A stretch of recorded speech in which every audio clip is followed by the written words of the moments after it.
until they bring the streetcars back. Chapter 39.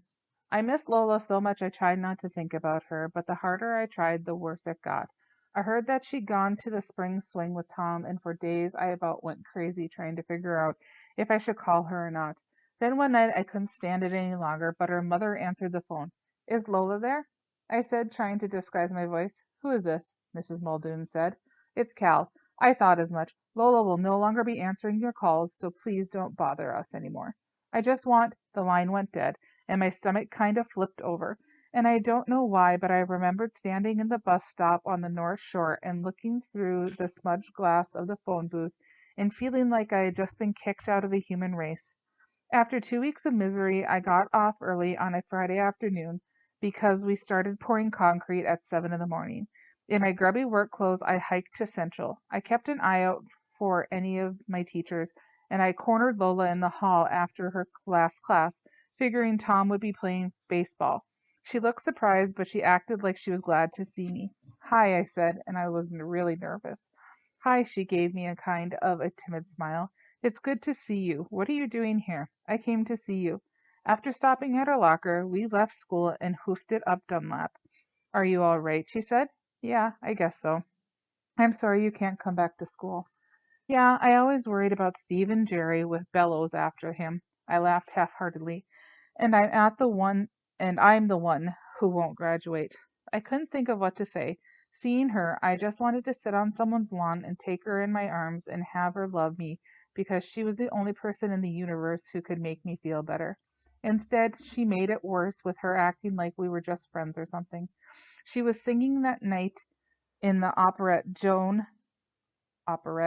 Joan of the Nancy Lee, the big deal of the year for the choir, and she yacked about how the girls in the cast take over the pirate ship and all of this stuff without ever talking about us.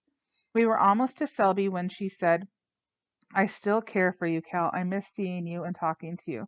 I love you had been changed to I care for you by way of the city workhouse. I miss you, I said, and the darn tears came flooding into my eyes, and I didn't want her to see. Why did you do it? Why? She said, and I could tell she was plenty mad. Everything was perfect. We were so happy, and then you go and ruin it by acting like a hoodlum. How could you? How could you rob a liquor store and I did it for somebody else, I said, and we stopped short on the corner where other kids waited. I thought I knew you. Her face was twisted like she was going to cry, and her chin was trembling. I'm all mixed up. Maybe my mother is right. I don't know anymore. Will you see me tonight? I want to see you, but my mother won't let me. I promised her. If you love me, you'd see me anyway. That's where we're different. I obey my parents. Her words ripped the scab off of something bleeding inside of me, and at the Selby Lake streetcar glided up the hill, she moved away to get on. She turned. I'm sorry about your dad, Cal. I'm sorry about you. You're dying on me, too. She got on the streetcar. You said you loved me, I called. I stood there watching it carry her away. Then, before I knew it, something inside me just took off running after her, like it was my last chance ever with Lola. I had to dodge the cars behind the streetcar, and they must have thought I was nuts, sprinting down the street to beat the band because the conductor was really taking off. But I grabbed the rope and jerked it, and the streetcar died on the tracks. Then I pulled a Groucho Marx, running along the left side of the streetcar because I knew the conductor would come piling out the door on the right and hustle back to fix the trolley. Another streetcar was coming the other way, and I just about got mangled between them. I bombed in the front door, and everyone was buzzing about what was wrong, and I spotted Lola about halfway back, sitting with a white-haired old woman. I worked my way back to her and got down on one knee in the aisle, and she almost swallowed her gum. Please see me tonight, I said, and the old lady and everyone stared gawking at us, but I didn't care. Please, if you don't, I'll die. Lola didn't know what to do, and she started blushing, and I wanted to kiss her like mad. Not so loud, she said. I can't. I promised my mom. Please just come. You're crazy. I'm crazy about you. Please, just tonight. Everyone was looking at Lola like they were wondering what she'd say, and the old woman elbowed her and nodded. I can't. I'm going with Tom. Tom doesn't love you. I do. Geez, the conductor had the trolley connected again, and the air brake motor was thumping, and I knew he'd be back in front in a few seconds. Please, I said, just tonight. Then you can throw your life away with Tom if you want. No, I can't. Oh, I'm all mixed up. Tears filled her eyes and started running down her cheeks, and I got off my knee as the conductor came in the front doors. He spotted me and yelled, "Hey." People groaned like they were disappointed when I slipped down the aisle and ducked out the back doors. I stood on the curb and watched the streetcar roll away, and I thought maybe she'd get off and come running back to me.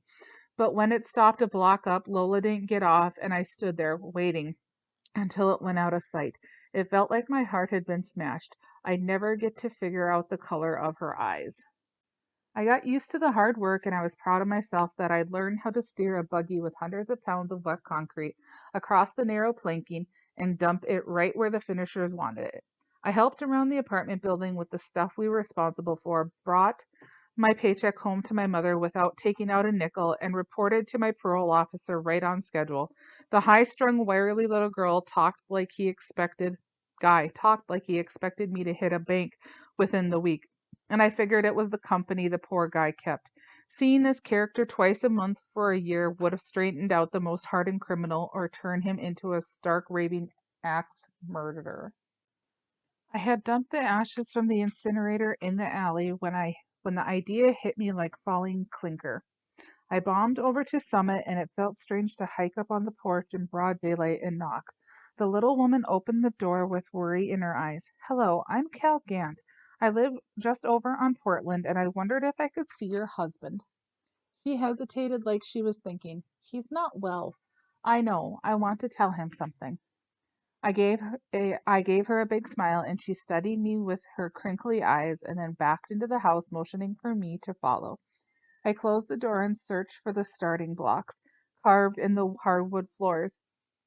She led me into a sunroom where the runner was slumped in a wheelchair and the left side of his body was limp. He was staring out the window, and she stepped in front of him. "There's someone to see you, John." The phantom of the neighborhood who had scared the pants off us so many times was John. I moved around in front of him and squatted so that he could look in my eyes. "He can't talk," she said. "I'm Calvin Gant, John. I used to knock on your door, and you'd chase me and my friends all over the place." I smiled and watched to see if the guy understood, but he didn't act like it, just sitting there looking right through me. "Once you chased me across the Ramsey playground and almost caught me, and I jumped over a fence and landed in some fresh dog shit. Got all over my clothes."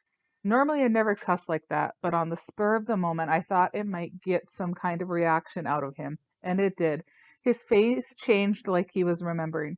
"You sure could run fast, and I'm sorry if I made you mad or caused you any trouble." "Oh, it wasn't any trouble," she said. He enjoyed it. I plopped back on the carpet like I'd been hit with a frying pan. "What do you mean?" "Oh, he loved chasing you boys. Some night he peeked through the drapes in hopes you'd come and pound on the door." "I don't get it," I said. "One night some cute boys ran up and pounded on the door. I suppose they'd been going from house to house, looking for some excitement. Well, John happened to see them, and he burst out the door and chased them all over the neighborhood. When he got back, he felt wonderful. He could remember when he was a boy and what fun it was to be chased and to be frightened. So the word must have spread, because it wasn't a few weeks later when they were back. And for years, John has chased the neighborhood kids. It was his way of playing with them. I couldn't believe what I was hearing. "But what if he caught them?" I said. "Oh, he'd never catch them. He'd run fast enough to scare them good, but always stayed just behind them. Then, when he was bushed, he'd sneak off in the dark, work his way through the alley where they couldn't see him, and come back to the house. I'd have a cold drink waiting for him, and he'd tell me all about the fine boys he chased." Holy cow, the terror of Summit Avenue had been playing with us. But he was right. If we'd known, all the fun would have gone out of it.